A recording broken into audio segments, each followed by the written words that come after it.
একবার প্রশ্ন করেছেন, প্রশ্নটি চরমনাই নিয়ে। চরমনাই নায়েব আমিরুল মুজাহিদিন ফজল করিম সাহেব বলেছেন, ইল্লাল্লাহ জিকিরের দলিল নাকি কোরআনে আছে। তিনি একটি আয়াতকে দিয়ে উদাহরণ দিয়েছেন। আসলে কি এটা কোরআনে আছে কিনা ইল্লাল্লাহ জিকিরের দলিল? ভাই দেখেন, আমরা পীর মানি তার মানে এমনটা নয় অন্ধ পীর মানি। আমরা শিক্ষক মানি তার মানে এমনটা নয় অন্ধবিশ্বাস করি।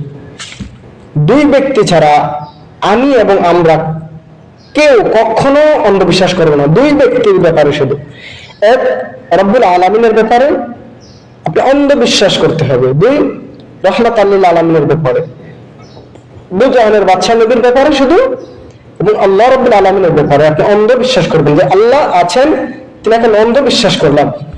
এবং রাসূলুল্লাহর হাদিসকে আপনি অন্ধবিশ্বাস করতে পারবেন। এছাড়া